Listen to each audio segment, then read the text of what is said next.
भाई देखो champions trophy आ गई है। फर्स्ट मैच है न्यूजीलैंड और पाकिस्तान का। ऑलरेडी इनका देखो ट्राई सीरीज हो गया है, हमने वो मैच खेले भी थे। तो अब सेम टीम के बीच में मैच होगा, स्टेडियम भी वही है कराची वाला। तो आई होप यार आप सब बड़े एक्साइटेड हो गए चैंपियंस ट्रॉफी के लिए। मैं तो बहुत ज़्यादा हूँ यार, क्योंकि आईसीसी इवेंट जब भी आता है ना बड़ा मज़ा आता है खेलने में भी देखने में भी।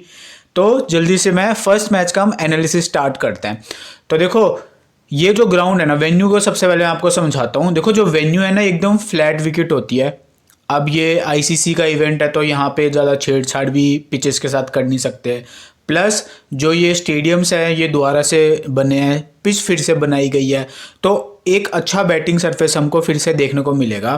फर्स्ट गेम जो कराची में हुआ था, देखो यहाँ पे 352 रन बने और फिर चेज भी हो गए। तो इससे समझ में आ रहा है कितना अच्छा बैटिंग ट्रैक था।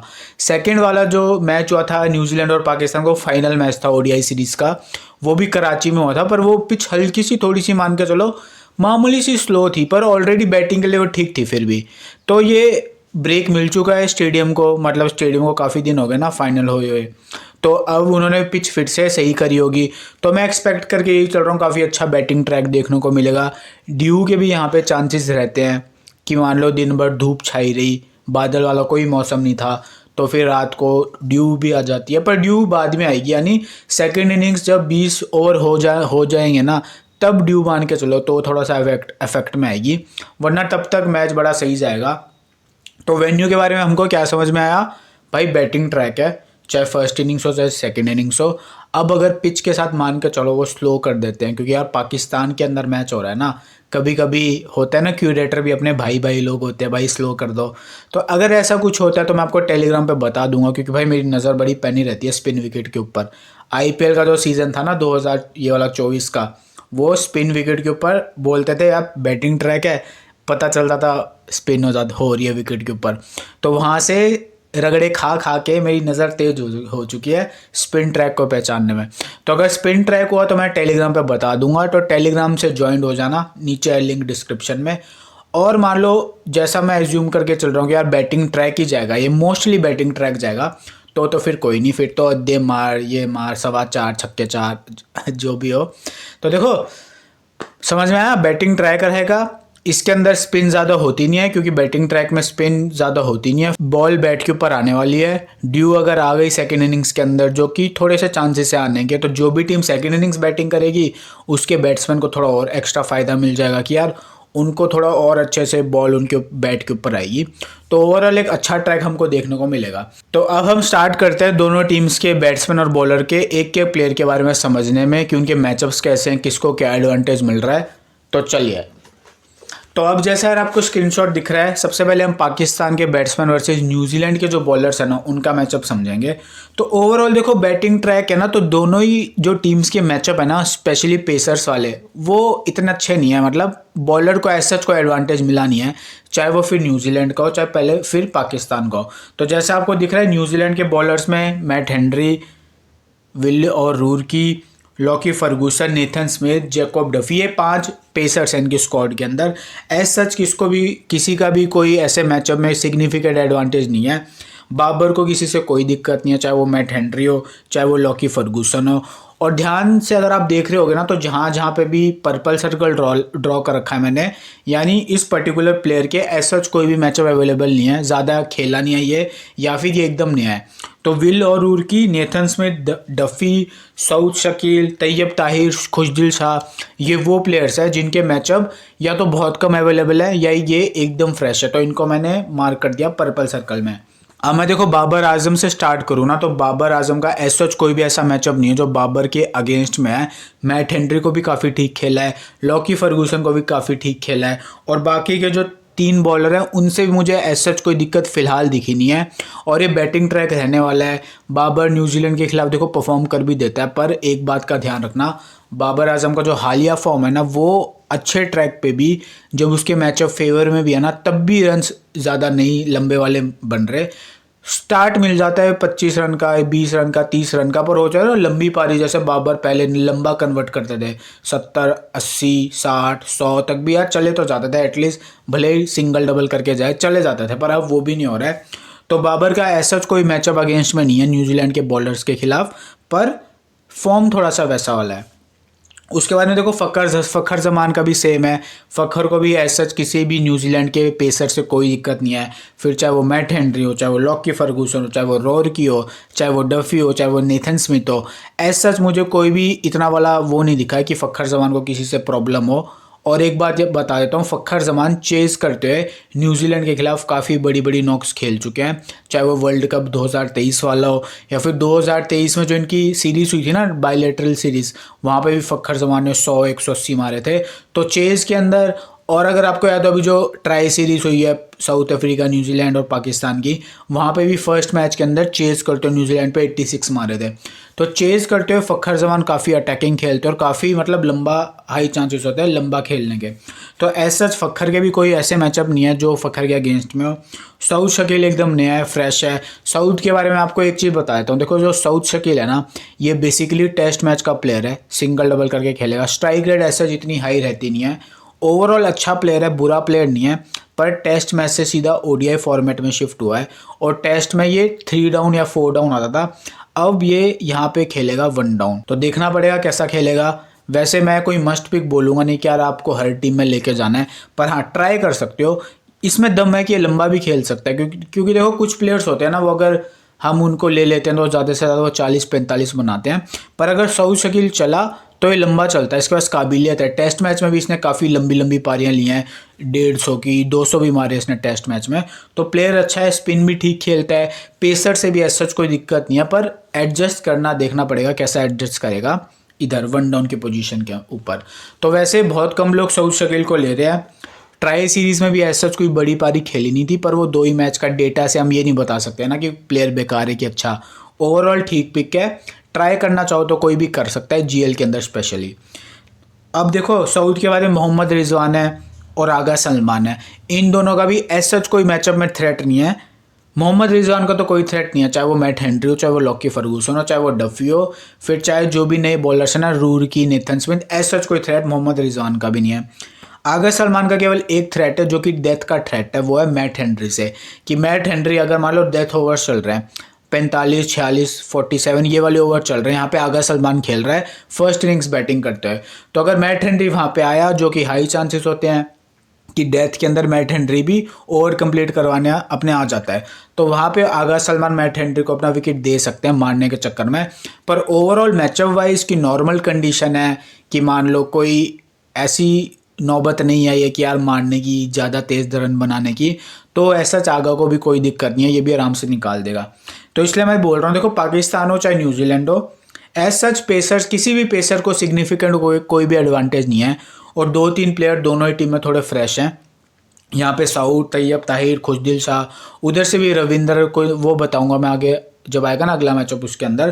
तो पाकिस्तान वर्सेस न्यूजीलैंड के पेसर में ऐसा सिग्निफिकेंट कोई भी एडवांटेज नहीं न्यूजीलैंड के पेसर को, केवल एक मैट हेनरी अगर बॉलिंग फर्स्ट कर रहा है, या विल और रूरकी, या ये भी बॉलिंग फर्स्ट कर रहा है, तो इनको हम ट्राई कर सकते हैं। विल और रूरकी ने तो फाइनल में 4 विकेट भी निकाले थे भाई, मेरे को अच्छी बॉलिंग लगी। वो जो एक्स्ट्रा बाउंस आ रहा था ना विल और रूरकी की बॉलिंग में, ये नेचुरली एक्स्ट्रा बाउंस है, समझ रहे हो।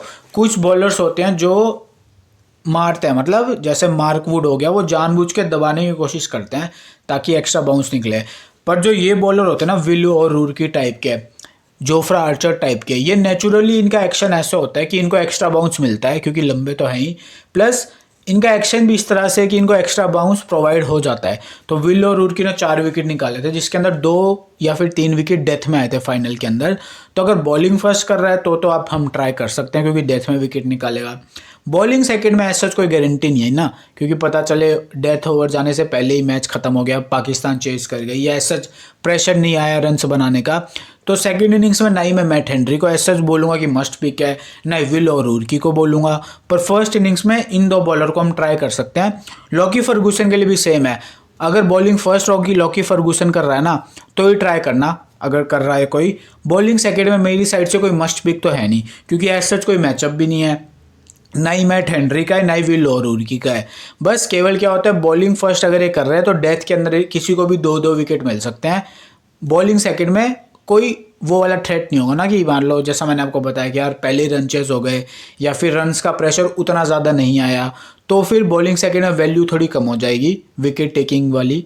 पर बॉलिंग फर्स्ट में डेथ में इनमें से कोई भी आ सकता है, वैसे तो ये तीनों ही आते हैं डेथ के अंदर, तो इनको डेथ में विकेट्स मिल सकते हैं। बॉलर्स वहाँ पे बॉलिंग कर रहे होंगे, बैटिंग कर रहे होंगे ना, इसलिए। तो एज सच पाकिस्तान बैटर्स का एज सच तो कोई थ्रेट नहीं है, स्पेशली जो टॉप 5 बैट्समैन है। लोअर ऑर्डर में तैयब ताहिर, खुशदिल शाह, ये भी ठीक ठाक खेल लेते हैं। वैसे एक प्लेयर के बारे में बताना भूल गया, फ़हीम अशरफ। देखो फ़हीम अशरफ को जो लॉकी फर्गूसन है ना, इससे स्पेशल खतरा है। लॉकी फर्गूसन इसको काफ़ी बार आउट करा है डेथ के अंदर, लेकिन मैट हेनरी को इसने रन्स भी मारे हैं। तो अगर फ़हीम खेला तो मैट हेनरी सामने आया तो उसको रन्स भी कर सकता है, लॉकी सामने आया तो अपना विकेट फिर से दे देगा फ़हीम अशरफ। पर ओवरऑल ज़्यादा हाई चांसेस यही है खुशदिल शाह खेलेगा, या फिर अगर फ़हीम अशरफ खिलाना है तो इनको किसी एक पेसर या फिर तैयब ताहिर को ड्रॉप करके फ़हीम अशरफ को डालना पड़ेगा। पर ओवरऑल मोस्टली मेरे को लग रहा है पाकिस्तान के यही 7 प्लेयर रहने वाले हैं, बाकी फिर अबरार अहमद और 3 पेसर। तो आई होप यार आपको पाकिस्तान के मैचअप अच्छे से समझ में आए। बाबर, फ़खर, मोहम्मद रिजवान, आगा सलमान, ऐसा किसी का कोई भी थ्रेट नहीं है।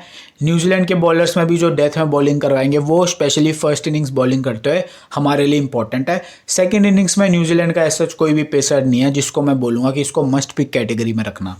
तो अब हम चलते हैं, देखो पाकिस्तान के हमने मैचअप समझे न्यूजीलैंड के पेसर्स के अगेंस्ट। अब हम चलेंगे पाकिस्तान के बैट्समैन वर्सेस न्यूजीलैंड के जो स्पिनर्स हैं ना, उनका मैचअप समझते हैं, क्योंकि स्पिनर्स में कुछ है बताने लायक। देखो बाबर आजम को रचिन रविंदर से एज सच कोई दिक्कत नहीं है, बाबर आजम को सेंटनर से एज सच कोई दिक्कत नहीं है, बाबर आजम को ग्लेन फिलिप्स से एज सच कोई दिक्कत नहीं है। पर बाबर आजम को माइकल ब्रेसवेल भाई ऑफ स्पिनर है। आप समझोगे कि यार राइट हैंड बैट्समैन के सामने ऑफ स्पिनर क्यों दिक्कत क्रिएट कर रहा है। तो ये देखो, ये स्टार्टिंग में ब्रेसवेल इसको ऐसा आउट नहीं करता था। मेरे को याद है कि एक मैच जो पहला खेला था ना बाबर आजम ने ब्रेसवेल के खिलाफ, ओडीआई के अंदर खेल गया था, T20 में भी ठीक खेल गया था। पर उसके बाद भाई माइकल ब्रेसवेल को कुछ ऐसा, मतलब मेरे को लग रहा है पता चल गया कि यार बाबर को आउट कैसे करना है। शॉर्ट लेग पे आउट कर देता है बाबर को, कभी LBW, मतलब कुछ ना कहीं से फंसा लेता है बाबर आजम को। तो बाबर का केवल एक ही थ्रेट है पूरी न्यूजीलैंड बॉलिंग लाइनअप में, यानी जो प्लेयर अपने दम पे विकेट निकाल ले बाबर आजम का, वो है माइकल ब्रेसवेल। बाकी फिर बाकी बॉलरों के साथ लक चलेगा कि मान लो किसी की बॉल ज़्यादा उठ गई, किसी की नीचे रह गई, उनको विकेट मिल गया तो वो अलग सीन होता है। पर अपने दम पे कोई विकेट निकाल ले वो है माइकल ब्रेसवेल। तो बाबर का केवल एक ही थ्रेट है माइकल ब्रेसवेल के साथ। फ़खर जमान का देखो, फ़खर जमान ने सेंटनर को भी हाई स्ट्राइक रेट से रन मार रहे हैं। तो जो आप ये ऑरेंज लाइन देख रहे हो, ऑरेंज लाइन का मतलब कि किसी एक बैट्समैन ने किसी बॉलर को अच्छी खासी स्ट्राइक रेट के साथ रन मारे हैं। तो फ़खर जमान का ध्यान से देखो, सेंटनर और ग्लेन फिलिप्स दोनों के साथ ऑरेंज लाइन है, यानी फ़खर जमान अगर निकाल गया पावर प्ले जो 10 ओवर का होता है, उसके बाद में स्पिनर से इसको ऐसा कोई खतरा नहीं है। पर मैं पता है मेरे को एक सरप्राइज़ मिला जो मैंने लिखा भी हुआ है कि रचिन रविंदर ने इसको आउट करा है। समझ रहे हो, रचिन रविंदर जो कि part time left arm Orthodox है, वो फ़खर जमान को आउट कर रहा है, जबकि सेंटनर इतना डोमिनेट नहीं कर पा रहा। रचिन रविंदर ने इसको आउट करा है। उसके अंदर से 1-2 बार तो ऐसा हुआ था कि होता है ना कि थोड़ा सा ज़्यादा स्ट्राइक रेट की ज़रूरत है, तो फ़खर टारगेट करने चले गए रचिन रविंद्र को। होता है ना, मन में लालच आ जाता है कि यार मैं भी लेफ्टी हूँ, वो भी लेफ्टी है, मारो उसको। तो हो सकता है उस केस में आउट कर दिया हो। पर मेरे लिए सरप्राइज़ था कि यार रचिन रविंदर ने इसका सेट होके, या फिर होता है ना विकेट निकाल लिया फ़खर जमान ने, यानी सेट हो गया फ़खर जमान, उसके बाद में भी रचिन रविंदर ने विकेट निकाल लिया। जो कि मेरे लिए फर्स्ट इंप्रेशन तो यही है कि यार फ़खर जमान ने ट्राई करा होगा छक्का मारने के लिए और फिर आउट हो गया होगा। पर मैचअप वाइज कि यार होता है ना कि मैचअप वाइज मेरे को कोई दिक्कत लगी नहीं। ये बस एक सरप्राइज फैक्टर हो सकता है कि मान लो रचिन रविंद्र अगर खेल रहा और फिर से आया तो फ़खर जमान ज़्यादा रन्स बनाने के चक्कर में विकेट दे जाए रचिन को। पर मैचअप वाइज ऐसा मुझे कोई दिक्कत दिखी नहीं कि यार होता है ना कि अगर नॉर्मल कंडीशन चल रही है तो रचिन विकेट निकाल लेगा अपनी काबिलियत के ऊपर, ऐसा मुझे नहीं दिखा। तो ओवरऑल देखो फ़खर का भी, यानी मैं मोटा बोल लूँ तो फ़खर जमान को भी स्पिनर से ऐसा कोई दिक्कत है नहीं। तो फ़खर जमान ने पेसर को अगर निकाल गए स्टार्टिंग में, जो होता है ना 3-4 ओवर स्विंग के होते हैं, मैट हेनरी हो गया, रूर के हो गया, मैचअप वाइज उनसे भी कोई दिक्कत नहीं है। पर अगर निकाल गए तो उसके बाद में देखो स्पिनर्स के खिलाफ कोई भी ऐसा एक्चुअल थ्रेट नहीं है। सऊद शकील भाई स्पिन को बहुत अच्छा खेलता है, अगर इसको मौका मिला स्पिनर्स के अगेंस्ट खेलने का तो ये भी ठीक ठाक खेल जाएगा। फाइनल के अंदर ब्रेसवेल ने उसको बोल्ड कर दिया था, जो कि बॉल थोड़ी सी नीचे रह गई थी। पर ओवरऑल स्पिन को काफ़ी अच्छा खेलता है सऊद शकील। अगर आपको याद हो ना तो स्पिन विकेट के ऊपर इसने न्यूजीलैंड के खिलाफ 100 मारे थे second innings I think batting करते। तो सऊद में दम है भाई स्पिन के अगेंस्ट। मोहम्मद रिजवान को भी एज सच किसी भी स्पिनर से कोई दिक्कत नहीं है। आगा सलमान को भी एज सच कोई दिक्कत नहीं है। बस ये जो माइकल ब्रेसवेल है ना, इसने इसको 2 बार आउट कर दिया है। रिसेंट टाइम्स के अंदर। अभी जो ओडीआई सीरीज हुई थी ना, ट्राई सीरीज, उसके अंदर ब्रेसवेल ने उसको 2 बार आउट करा था। एक बार तो रिवर्स मारने जा रहा था और तब आउट हो गया था, ये मैंने देखा था। यानी ओवरऑल ऐसा कोई दिक्कत नहीं है, पर हाँ रिसेंट टाइम्स में 2 बार आउट करा है। पर हम ये नहीं बोल सकते कि अगली बार भी कर ही देगा, समझ रहे हो। यानी मान लो कोई बॉलर है, सामने किसी बैट्समैन को बॉलिंग कर रहा है, अब अगर वो अपनी काबिलियत के ऊपर निकाल सकता है ना विकेट, तब तो हम लाइन ड्रॉ करें कि यार इसको इससे दिक्कत है। पर मान लो कोई लक के कारण उसको विकेट मिल गई, 1-2 बार विकेट मिल गई, या फिर बैट्समैन ने होता है ना अपनी गलती से विकेट थ्रो कर दी, तो वो बैट्समैन की गलती है। यहाँ पे बॉलर ने अपनी काबिलियत से विकेट नहीं निकाला है, बैट्समैन ने खुद ही विकेट थ्रो कर दिया। तो अभी तक फिलहाल ब्रेसवेल के साथ यही हुआ है। आगा सलमान ने खुद ने ही विकेट दे दिया ब्रेसवेल को। पर मैचअप वाइज ऐसा मुझे लगता नहीं कि आगा सलमान को कोई दिक्कत है इससे, लेकिन रिसेंट टाइम्स में आउट करा इसलिए मैंने रिसेंट लिख दिया ब्लू लाइन से। ब्लू लाइन का मतलब कि थोड़ी बहुत किसी बॉलर से दिक्कत है, जो कि रिसेंट टाइम की शो हो रही है। ओवरऑल सेंटनर से भी मुझे ऐसा कोई दिक्कत दिखी नहीं, फिलिप्स से भी कोई दिक्कत नहीं दिखी। तैयब ताहिर के लिए भी मैं सेम बोलूँगा, ऐसा किसी भी स्पिनर से मुझे कोई मेजर थ्रेट दिखा नहीं। अभी देखो जो खुशदिल शाह है ना भाई, ये सेंटनर के सामने 2 बार विकेट दे गया है। लेफ्टी होके सेंटनर को विकेट दे रहा है, दोनों बार मारने के लिए गया। एक बार तो लॉन्ग ऑन पे आउट हो गया, मतलब उसको लगा छक्का चला जाएगा, पर थोड़ी ताकत कम रह गई, आउट हो गया, कैच आउट हो गया। और एक बार ऐसे घुमाने के लिए गया, स्टंपिंग हो गया।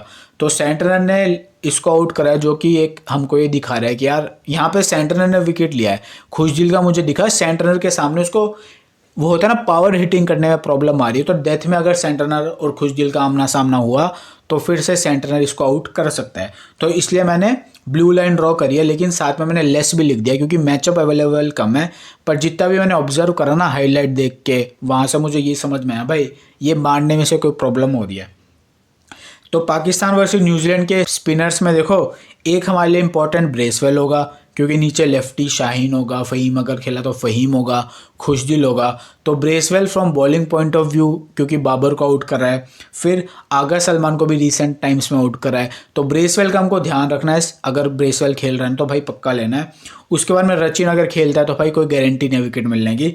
सेंटनर का एक मैं बोलूँगा, जो टॉप 5-6 बैट्समैन ना पाकिस्तान के, वो इसे विकेट दे नहीं रहे, पर जो लोअर ऑर्डर है ना जहाँ पे लेफ्टी हैं, अभी फाइनल के अंदर जो ट्राई सीरीज का फाइनल था भाई, शाहीन अफरीदी ने भी सेंटनर को विकेट दे दिया, वो भी लेफ्टी होके मतलब लेफ्ट आर्म ऑर्थोडॉक्स को विकेट दे गया।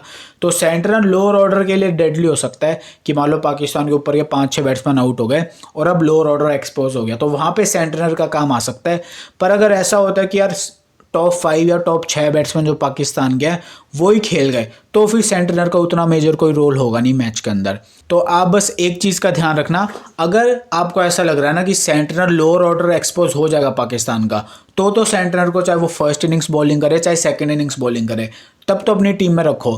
पर अगर आप में से कुछ को लगता है नहीं यार बैटिंग ट्रैक होगा, ये जो पाकिस्तान के स्टार्टिंग के 5 से 6 बैट्समैन है ना, यही आखिरी तक खेल जाएंगे, तो सेंटनर को टीम में मत लेना। क्योंकि सेंटनर को अगर ले रहे हो तो केवल बॉलिंग पर्सपेक्टिव से लेना, बैटिंग से कोई गारंटी नहीं है भाई सेंटनर तक बैटिंग पहुंचेगी कि नहीं पहुंचेगी, ठीक है। तो याद रखना इस बात का, बहुत लोग सेंटनर पे चांस लेंगे इस मैच के अंदर। तो ओवरऑल ये हो गए पाकिस्तान के और न्यूजीलैंड के दोनों के मैचअप कंप्लीट। अब हम चलते हैं न्यूजीलैंड के बैट्समैन वर्सेस पाकिस्तान के जो पेसर्स हैं ना, उनका मैचअप समझते हैं। तो देखो न्यूजीलैंड के स्टार्टिंग के अंदर अगर रचिन रविंद्र फिट हो गया तो रचिन रविंद्र और कॉनवे ओपन करेंगे। इनके सामने देखो भाई रचिन के कोई दिक्कत नहीं, अफरीदी से रचिन को कोई दिक्कत नहीं है। नसीम शाह को रचिन ने उतना खेला नहीं है। उसके बाद में हैरिस राउफ ने रचिन रविंद्र को डेथ में आउट करा है T20I के अंदर काफ़ी बार। यानी होता था ना, रचिन रविंद्र जब स्टार्टिंग में आया था तो लोअर ऑर्डर में खेलता था, वहाँ पे मोस्ट ऑफ द टाइम यही हुआ कि जब भी हैरिस राउफ बॉलिंग करवाने आता था ना, रचिन रविंद्र को आते ही मारना पड़ता था, तो वहाँ पे वो अपना विकेट दे देता था हैरिस राउफ को। तो ऐसा 3 से 4 बार हुआ है। तो इसका मतलब आते ही अगर ऐसा हुआ ना कि ऐसी सिचुएशन आ गई कि अब रचिन रविंद्र को आते ही मारना है, तो वो अपना विकेट दे रहा है। पर अब रचिन रविंद्र ओपनिंग कर रहा है, यहाँ पे वो सेट होने के बाद मारेगा हैरिस राउफ को। तो इसलिए आप में से बहुत लोग जो भी मैचअप स्टडी करोगे ना, तो आपको लगेगा यार हैरिस राउफ ने तो बहुत आउट करा है रचिन रविंद्र को, पर ऐसा नहीं है। ये डेथ का मैचअप है और ये तब का मैचअप है जब रचिन रविंद्र को आते ही मारना पड़ रहा था। अब रचिन रविंद्र सेट हो गया उसके बाद में मारेगा, तो कोई गारंटी नहीं है कि हैरिस राउफ इसको आउट करेगा कि नहीं करेगा। तो इस मैचअप को इसलिए मैंने स्पेशली आपको ध्यान से समझाया है।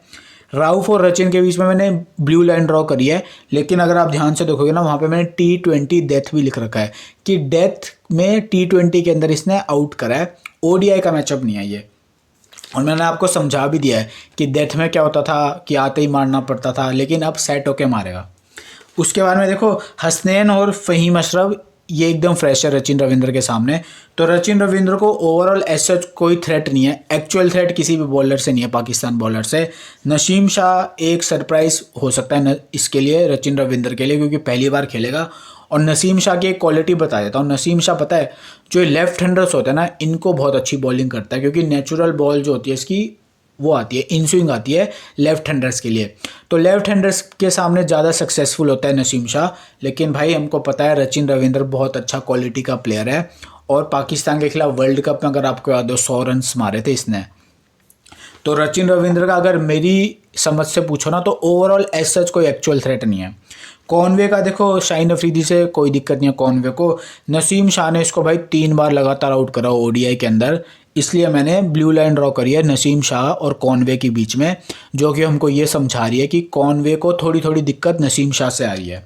तो कॉनवे और हैरिस राउफ के बीच में भी मैंने ब्लू लाइन ड्रॉ करी है। लेकिन आपको बता देता हूँ, जैसे रचिन रविंद्र पहले लोअर ऑर्डर में बैटिंग करता था ना, वैसे ही कॉनवे भी अपने स्टार्टिंग ईयर्स के अंदर मिडिल ऑर्डर में बैटिंग करता था। तो डेथ के अंदर कभी कभी हैरिस राउफ ने इसको आउट कर दिया, या फिर रन्स का प्रेशर ज़्यादा हो गया तो होता ना एक मिस टाइम शॉट हुआ तो आउट हो गया। पर अब कॉनवे भी ओपनिंग कर रहा है, टॉप ऑर्डर में बैटिंग कर रहा है। और हालिया फॉर्म अगर मैं देखूंगा ना, 2023 के बाद से एक बार आउट हुआ है केवल हैरिस राउफ के ऊपर कॉनवे। उससे पहले बहुत बार आउट हुआ था, और उसका रीज़न भी मैंने आपको बता दिया कि पहले कॉनवे मिडिल ऑर्डर बैटिंग करता था, तो इसलिए वहाँ पे डेथ में कभी हैरिस राउफ आ गया, या फिर आते ही मारने के हो गया ना, आते ही मारना पड़ा, तो वहाँ पे कॉनवे फंस जाता था। पर ओवरऑल रिसेंट टाइम्स में भाई कॉनवे को कोई दिक्कत नहीं है। T20I में भी कॉनवे ने ओपनिंग करते हुए हैरिस राउफ के ऊपर अच्छे खासे रन बनाए हैं। तो कॉनवे का भी ऐसा कोई मैचअप नहीं है, केवल ओल्ड मैचअप आप बोल सकते हो कि यार पहले कॉनवे को हैरिस राउफ थोड़ा दिक्कत करता था। पर अगर आप ध्यान से देखोगे तो कॉनवे और हैरिस राउफ के बीच में जो मैंने एरो ड्रॉ करा है ना, वो भी कॉनवे की तरफ करा है, यानी कॉनवे के हाई चांसेस है मैचअप को डोमिनेट करने के। पर अगर ऐसा होता है ना कि मान लो कॉनवे लंबा खेल गया, डेथ में हैरिस राउफ आ गया बॉलिंग करने के लिए, तो हो सकता है क्या पता हैरिस राउफ इसका विकेट ले ले। पर overall match of domination Conway के हाथ में है, जो आपको एरो में दिख रहा होगा, मैंने शो करा है कि कॉनवे के हाई चांसेस है मैचअप को डोमिनेट करने में। और हसनैन और फ़हीम तो एकदम फ्रेश है, तो इनका हम ज़्यादा बात करेंगे नहीं, और खेलने के भी बहुत कम चांस हैं। केन विलियमसन को ऐसा किसी भी पाकिस्तान के पेसर से कोई दिक्कत नहीं है, एक ही लाइन में केन विलियमसन ये मैचअप ख़त्म। डेरियल मिचेल को भी ऐसा किसी भी पाकिस्तान के बॉलर से कोई दिक्कत नहीं है, तो इसके भी मैचअप ख़त्म। लेथम को देखो, शाहीन अफरीदी ने लेथम को भाई तंग करा है, ये तो जेन्युइन मैचअप है कि शाहीन अफरीदी ने लेथम को काफ़ी तंग करा है, मतलब थोड़ा बहुत तो तंग करा है, इसलिए मैंने ब्लू लाइन ड्रॉ करी है शाहीन और लेथम के बीच में।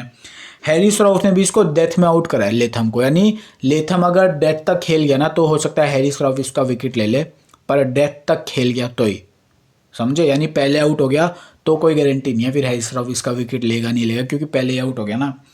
ओवरऑल नसीम शाह से ऐसा कोई दिक्कत नहीं है। तो लेथम का मैं आपको एक चीज़ बता देता हूँ, आप में से बहुत लोग पता मिस कर दोगे, वो पता क्या है। शाहीन अफरीदी स्टार्टिंग के अपने 5 ओवर डालेगा, 5 ओवर 6 ओवर, उसके बाद में फिर शाहीन अफरीदी डेथ में आता है, समझे। यानी Conway, Rachin Ravindra, Kane Williamson, Daryl Mitchell, यहाँ ये सब खेल जाएंगे ना, फिर लेथम आएगा, और वहाँ पे लेथम स्पिनर्स को खेलेगा मोस्टली, या फिर हैरिस राउफ को, तो उनसे ऐसा उसे कोई दिक्कत नहीं है। आप में से बहुत लोग ये सोचोगे कि यार होता ना शाहीन और लेथम का मैचअप देख के कि यार लेथम तो फंस रहा है, इसको हटाओ, पर याद रखना लेथम मिडल ओवर्स में बैटिंग करेगा, वहाँ पे शाहीन अफरीदी उतनी बॉलिंग नहीं करवाता। अगर ऐसा हुआ कि मान लो न्यूजीलैंड के 2-3 विकेट अर्ली चले गए, लेथम पावर प्ले में एक्सपोज हो गया, तो शाहीन के सामने आएगा लेथम। पर अगर न्यूजीलैंड के जो टॉप ऑर्डर है इन्होंने ही निकाल दिया शाहीन को, और फिर लेथम की बैटिंग आती है 30 ओवर 25 ओवर, यानी मिडिल ओवर्स में बैटिंग आती है, वहाँ पे कोई दिक्कत नहीं है लेथम को, क्योंकि फिर शाहीन तो डेथ में आएगा ना उसके सामने, तब तक लेथम अपने रन बना देगा, तो ये थोड़ा सा याद रखना। फिर ग्लेन फिलिप्स को भी एज सच किसी भी बॉलर से कोई दिक्कत नहीं है। शाहीन अफरीदी ने ग्लेन फिलिप्स को देखो आउट भी करा है, पर ग्लेन फिलिप्स ने इसकी पिटाई भी करी है, इसलिए मैंने डार्क ग्रीन लाइन ड्रॉ करी है। डार्क ग्रीन लाइन का मतलब कि इस पर्टिकुलर बैट्समैन ने इस बॉलर की पिटाई भी करी और अपना विकेट भी दिया है। उसके बाद में हैरिस रऊफ के बाद देखो एक पोटेंशियल है कि डेथ में इसको आउट कर दे। तो हैरिस रऊफ के जो भी आप मोस्टली मैचअप देख रहे होगे ना वो डेथ के हैं कि यार अगर ऐसा होता है ना कि जो भी न्यूजीलैंड के बैट्समैन है ये डेथ में अगर हैरिस रऊफ के सामने है तो हो सकता है एक पॉसिबिलिटी है कि हैरिस रऊफ विकेट निकाल ले 2-3। पर अगर मिडल ओवर्स में हैरिस रऊफ आया फिर पावर प्ले में आया तो कोई गारंटी नहीं है, और डेथ में भी कोई गारंटी नहीं है। ये बस एक वो है पॉसिबिलिटी कि हैरिस रऊफ को विकेट मिल सकते हैं डेथ के अंदर। तो उसके बाद में देखो ब्रेसवेल को भी ऐसा किसी भी पाकिस्तान के पेसर से कोई दिक्कत नहीं है, चाहे वो राउफ हो, चाहे वो शाहीन हो, फिर चाहे वो नसीम हो, कोई दिक्कत नहीं है। फिलिप्स को भी जैसा मैंने आपको बताया अफरीदी को रन्स भी मारे और अपना विकेट भी दिया है। नसीम शाह से कोई दिक्कत नहीं है। हैरिस रऊफ के पास एक पोटेंशियल है पर कोई श्योरिटी नहीं है हमारे पास कि हैरिस रऊफ आएगा तो फिर ग्लेन फिलिप्स अपना विकेट दे ही देगा। तो ओवरऑल देखो पाकिस्तान के पेसर्स के अंदर अगर आप ध्यान से देखोगे अफरीदी के सामने से बहुत सारी लाइन्स जा रही हैं, लेथम के साथ लाइन जा रही है कि लेथम के सामने जब अगर अफरीदी आए तो हो सकता है विकेट ले ले। उसके बाद ग्लेन फिलिप्स के साथ लाइन जा रही है ग्रीन वाली लाइन की, हो सकता है ग्लेन फिलिप्स इसको ही पिटाई कर दे पर हो सकता क्या पता विकेट भी दे दे। उसके बाद में माइकल ब्रेसवेल से तो ऐसा कोई मेरे को मैचअप मिला नहीं, और जितने भी मिले ना उसके अंदर माइकल ब्रेसवेल ने इसकी पिटाई करी है शाहीन की।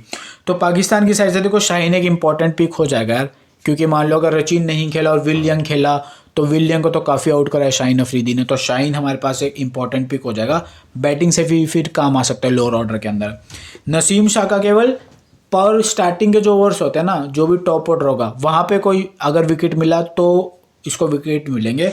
डेथ के अंदर एज सच कोई श्योरिटी नहीं है, लेकिन ये बैटिंग भी कर लेता है नसीम शाह। नसीम का यार एक ही मैचअप है, मोस्टली कॉन्वे के साथ ही मैचअप है, और बाकी आप मैचअप देखोगे एज सच कोई मैचअप नहीं है जो हमको वो लगे कि थ्रेटनिंग मैचअप होता है ना कि यार नसीम आएगा तो इसको तो पक्का आउट करेगा, ऐसा भी नहीं है। न्यूजीलैंड के यार इतने अच्छे मैचअप है और इतनी स्ट्रॉन्ग लाइनअप है, बैटिंग लाइनअप, मिडिल ऑर्डर भी काफ़ी ठीक है। तो लोअर ऑर्डर जो भी होता है बॉलर्स वाला वो एक्सपोज होगा नहीं होगा, इसकी गारंटी कोई नहीं है। तो ओवरऑल शाहीन के अलावा एज सच चाहे राउफ हो चाहे नसीम हो, इनकी ज़्यादा गारंटी नहीं कि यार इनको विकेट मिलेंगे कि नहीं मिलेंगे।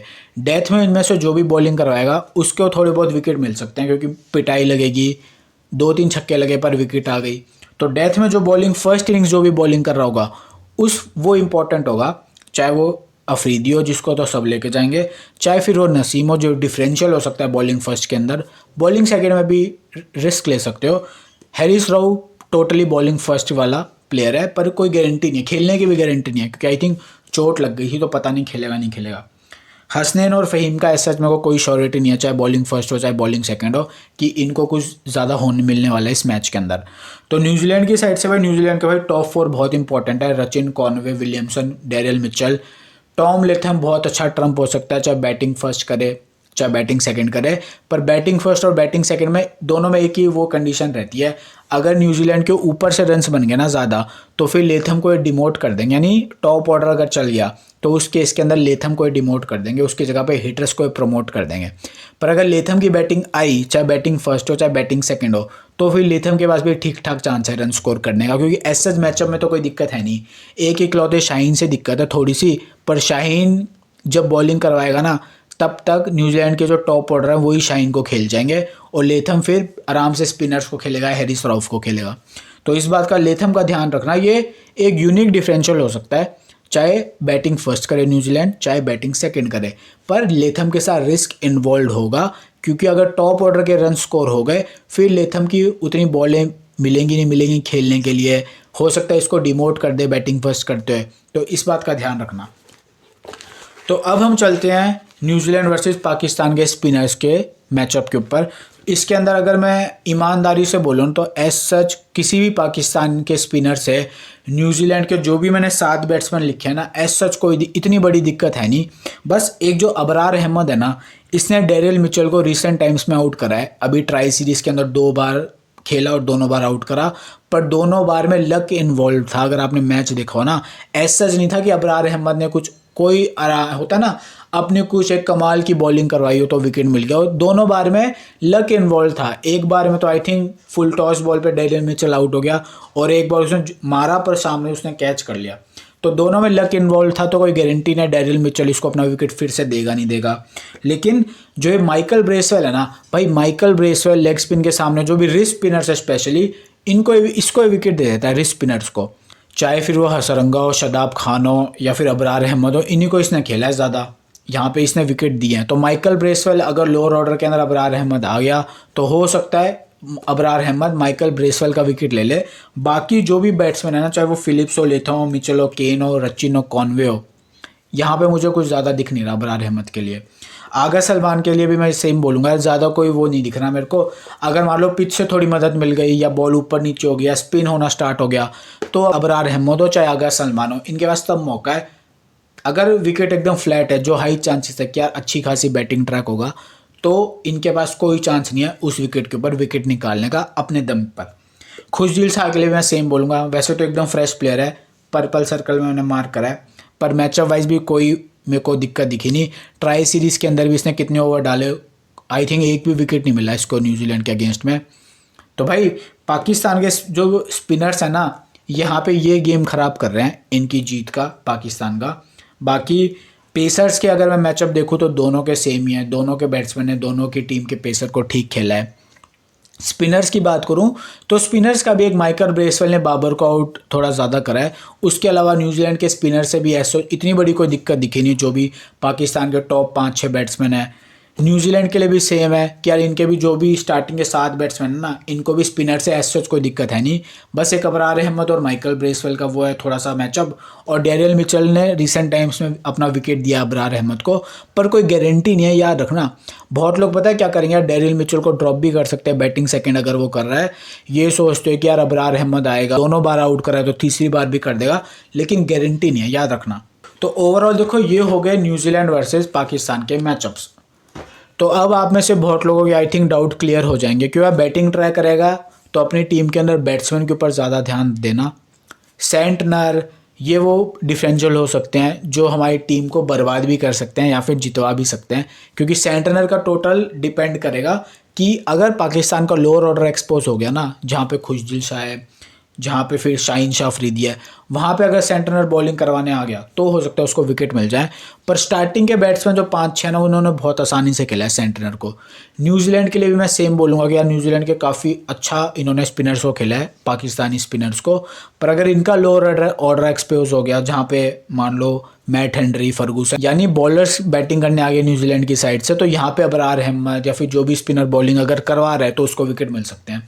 पर ओवरऑल काफ़ी अच्छा बैटिंग को हमको सपोर्ट करता हुआ दिखाई दे रहा है मैचअप, चाहे वो स्पिनर्स का हो चाहे वो पेसर्स का हो। तो बॉलिंग फर्स्ट मान लो कोई भी टीम कर रही है ना, चाहे वो न्यूजीलैंड हो चाहे वो पाकिस्तान हो, उन्हीं के पेसर्स को अपनी टीम में रखने की ट्राई करना। ऐसा मत कर देना कि मान लो बैटिंग ट्राइब के ऊपर पाकिस्तान चेज करिए तो वहाँ पे आपने मैट हेनरी डाल लिया, फिर वहाँ पे आपने मान लो उसको डाल लिया, फर्गूसन को डाल लिया। क्योंकि मैचअप वाइज कोई दिक्कत नहीं है, और ड्यू भी आएगी तो ड्यू में कितना उनको सपोर्ट मिलेगा विकेट से। प्लस अगर आपको ऐसा लग रहा है कि नहीं यार न्यूजीलैंड बैटिंग फर्स्ट करते हुए डिफेंड कर लेगी टोटल, अगर आपको लग रहा है न्यूजीलैंड मैच जीतेगी बैटिंग फर्स्ट करते हुए, तो इनके बॉलर्स लेना, फिर ही विकेट मिलेंगे। जैसा ट्राई सीरीज़ के अंदर हुआ था ना, न्यूजीलैंड ने 330 मार दिए थे, यहाँ पे फिर पाकिस्तान चेज नहीं कर पाई थी। तभी न्यूजीलैंड के पेसर्स को अपनी टीम में रखना। पर मेरे अकॉर्डिंग मैं पता है क्या करूँगा, जो भी टीम बॉलिंग फर्स्ट कर रही होगी ना, मैं उसी के पेसर्स को अपनी टीम में लेने का ट्राई करूँगा। क्योंकि डेथ में फिर वो बॉलिंग करवाने आएंगे, भले ही कितने पिट जाएँ, पर डेथ में उनको विकेट मिलने के चांसेस हैं। बॉलिंग सेकेंड वाले के साथ हमेशा खतरा रहता है कि यार अगर टारगेट पहले ही चेज हो गया तो फिर डेथ तक तो बात पहुँचेगी नहीं ना, और डेथ में विकेट मिलेंगे नहीं मिलेंगे इसकी भी कोई गारंटी नहीं है। तो इसलिए मैं बोल रहा हूँ बॉलिंग फर्स्ट जो भी बॉलिंग करवा रहा हो उसी टीम के मैं पेसर्स को रखूँगा। और मिचेल सेंटनर का हमेशा डाउटफुल रहेगा, चाहे वो बॉलिंग फर्स्ट करे चाहे वो बॉलिंग सेकंड करे। कि अगर पाकिस्तान का, मैं बार बार बोल रहा हूँ क्योंकि हमारे मोस्ट ऑफ द ओपोनेंट पता है सेंटनर के साथ ही चांस लेंगे, कोई लेके आएगा कोई ड्रॉप करके आएगा। अगर लोअर ऑर्डर एक्सपोज हो गया तो सेंटनर का गेम बनेगा, खुशदिल शाह, शाहीन शाह, नसीम शाह, जो भी शाह हैं वहाँ पे सेंटनर का गेम बनेगा।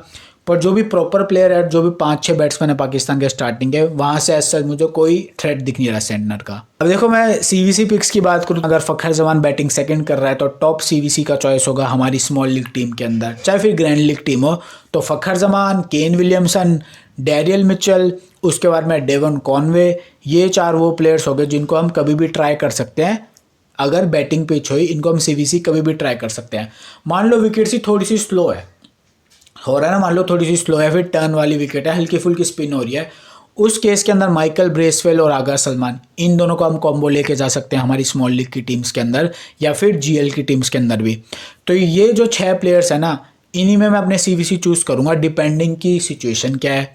शाहीन शाह के साथ प्रॉब्लम ये है कि कोई गारंटी नहीं है कि यार विकेट कब मिलेगी, और अगर आप ड्रीम 11 पे खेल रहे हो तो भाई ड्रीम 11 पे बैटिंग बोनस काफ़ी ज़्यादा है, तो किसी भी बॉलर को अगर कोई सीवीसी कर रहा है तो भाई बहुत रिस्क होता है।